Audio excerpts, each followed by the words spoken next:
Avant de plonger dans cette histoire incroyable, pensez à vous abonner à la chaîne et à activer la cloche. Ici, chaque récit a quelque chose à dire, et vous ne voudrez pas en manquer un seul. Dans l'air étouffant d'un parking souterrain de Los Angeles, l'atmosphère était déjà électrique. Les néons vacillants jetaient une lumière froide sur les murs couverts de graffitis, où l'écho des pas résonnait comme un avertissement. Marcus The Titan Johnson, champion incontesté de l'UFC, venait de finir son entraînement et descendait les marches, son sac de sport sur l'épaule. Ses muscles saillants et son regard concentré trahissaient des années de discipline et de combat au sommet. Mais ce soir-là, quelque chose d'imprévu allait se produire. Un officier de police, Tony Reynolds, connu pour ses préjugés et son arrogance, bloqua la sortie de Marcus. Son visage était crispé par la haine et la défiance, ses yeux brillants d'une colère irrationnelle. « Et, toi » cria Reynolds. « Tu crois que tu peux marcher ici comme si tu possédais tout ?» Marcus, calme et posé, s'arrêta et répondit, « Officier, je n'ai rien fait de mal. » Mais les préjugés aveugles de Reynolds prirent le dessus. Dans un geste impulsif, il tenta d'attaquer Marcus, le frappant avec la violence d'un homme sûr de sa supériorité, et c'est là que tout bascula. En moins de 60 secondes, la situation se transforma en scène irréelle. Marcus esquiva avec une précision surhumaine, bloqua et neutralisa l'officier avec une maîtrise qui semblait défier la réalité. Les témoins, figés, clignaient des yeux en tentant de comprendre ce qu'ils venaient de voir, un champion de l'UFC neutralisant un policier raciste avec une telle facilité que personne n'osait y croire. Ce qui était censé être un acte de violence devint instantanément un spectacle d'incrédulité et de respect silencieux. Et Marcus, respirant calmement, savait que ce moment allait changer la perception de tous ceux présents, et révéler à quel point les apparences pouvaient être trompeuses. Marcus Johnson n'avait jamais cherché les ennuis, mais le monde semblait parfois décidé à les lui imposer. Après avoir neutralisé Reynolds, le policier raciste, il se redressa lentement, son regard fixé sur l'homme au sol. Les témoins restaient figés, incapables de détourner les yeux. Le silence pesant du parking souterrain était presque suffocant. « Vous allez, vous en tirer comme ça » grogna Reynolds, encore sous le choc, sa fierté blessée plus que son corps. Marcus soupira, calmement, comme s'il parlait à un enfant en colère. « Écoute, Tony. Ce n'est pas moi le problème. Ce sont tes préjugés. » Reynolds tenta de se relever, mais ses jambes tremblaient. Les autres policiers arrivèrent en courant après avoir entendu les cris. Tous s'attendaient à voir Marcus attaquer, mais ce qu'ils virent les figea.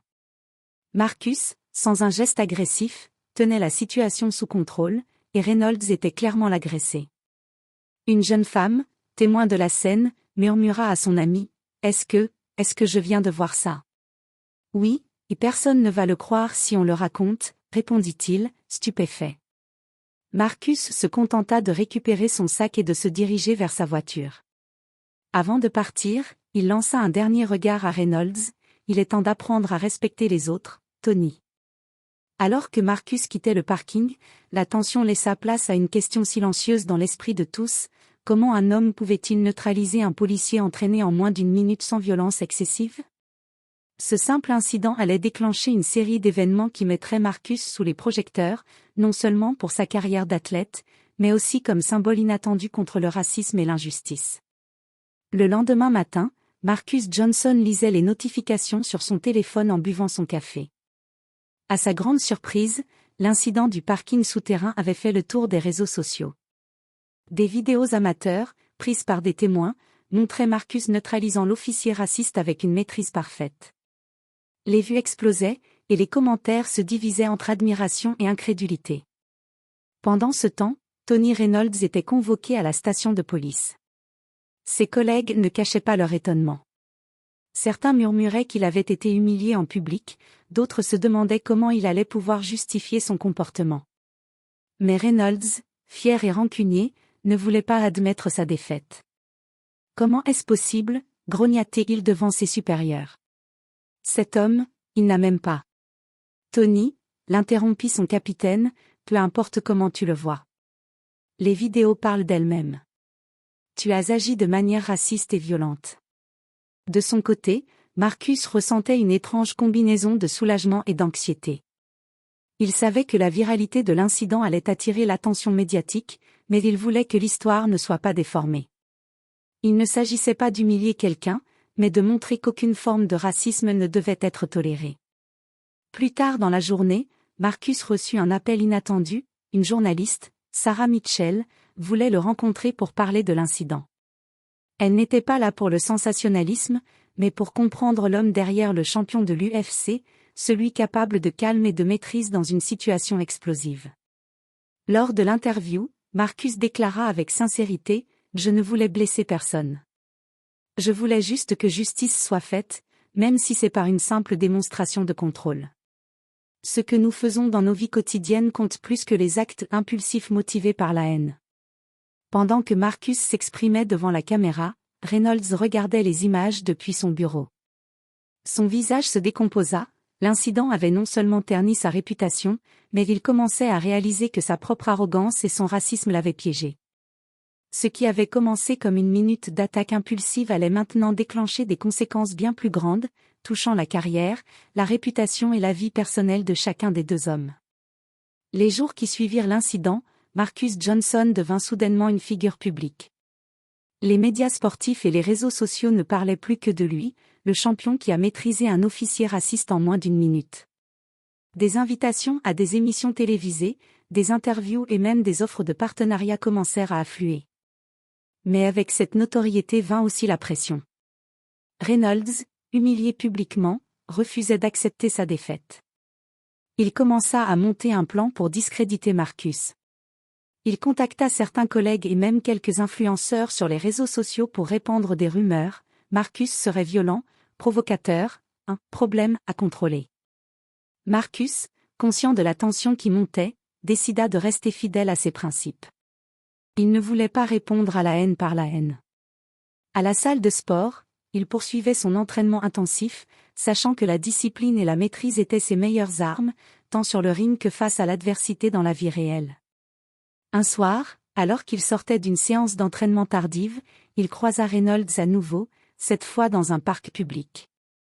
Les témoins se figèrent, se souvenant de l'incident du parking. Reynolds s'approcha, un sourire amer sur le visage. « Tu crois que cette vidéo va te protéger pour toujours ?» lança-t-il, la voix tremblante de rage contenue. Marcus, calme comme toujours, répondit : « Non, Tony. Mais elle montre aux gens qu'il est possible de rester maître de soi, même face à la haine. » Le silence s'installa, seulement brisé par le bruit lointain de la circulation. Marcus partit, laissant Reynolds seul, en proie à sa frustration. Mais à l'intérieur, Marcus savait que ce n'était pas la fin. Les actions de Reynolds allaient déclencher un enchaînement de confrontations, et le public allait bientôt découvrir que cette histoire ne se limitait pas à une simple altercation dans un parking. Le monde regardait, stupéfait et admiratif, tandis que Marcus devenait plus qu'un champion d'UFC, il devenait un symbole de contrôle, de courage et de justice face à l'intolérance. Malgré toutes les mises en garde et les avertissements de ses collègues, Tony Reynolds ne pouvait pas oublier l'humiliation qu'il avait subie. Son orgueil blessé le poussait à agir de manière imprudente. Il commença à suivre Marcus discrètement, à recueillir des informations sur sa vie quotidienne, espérant trouver une faiblesse ou créer une situation où il pourrait reprendre le contrôle. Marcus, de son côté, sentait cette tension. Quelques détails subtils dans son environnement lui indiquaient que quelqu'un observait ses allées et venues, un véhicule suspect, des regards insistants dans la salle de sport, des appels anonymes. Mais Marcus ne se laissa pas intimider. Il continua sa routine quotidienne avec la discipline qui avait fait de lui un champion, conscient que la prudence était sa meilleure alliée. Un après-midi, alors qu'il rentrait chez lui après un entraînement, Marcus trouva une enveloppe glissée sous sa porte. À l'intérieur, des menaces directes de Reynolds, affirmant que ce n'était qu'une question de temps avant que la vraie humiliation arrive. Au lieu de paniquer, Marcus respira profondément et fit appel à sa logique et à sa stratégie. Il contacta son avocat et quelques amis influents dans le monde sportif pour signaler la menace, tout en documentant soigneusement chaque interaction. Il savait que Reynolds était dangereux, mais qu'il pouvait être neutralisé sans violence excessive, comme il l'avait déjà fait une fois. Cette escalade attira également l'attention des médias. Sarah Mitchell, la journaliste qui l'avait interviewé, décida de le rencontrer à nouveau. Elle souhaitait comprendre comment Marcus gérait la pression croissante et les menaces directes. Marcus lui expliqua, ce n'est pas la force physique qui compte maintenant. C'est la maîtrise de soi, la stratégie et la transparence. Tout le monde peut être confronté à la haine, mais ce que nous faisons avec cette haine définit qui nous sommes. Alors que la tension montait, Reynolds planifiait sa confrontation finale, persuadé que cette fois, il pourrait prendre le dessus. Mais il ignorait une vérité simple, Marcus n'était pas seulement un athlète. Il était intelligent, calculateur et prêt à affronter l'adversité avec sang-froid. Le public, encore fasciné par l'incident initial, allait bientôt être témoin d'un affrontement bien plus complexe que ce que la première minute dans le parking avait laissé entrevoir. Et pour Marcus, chaque décision compterait.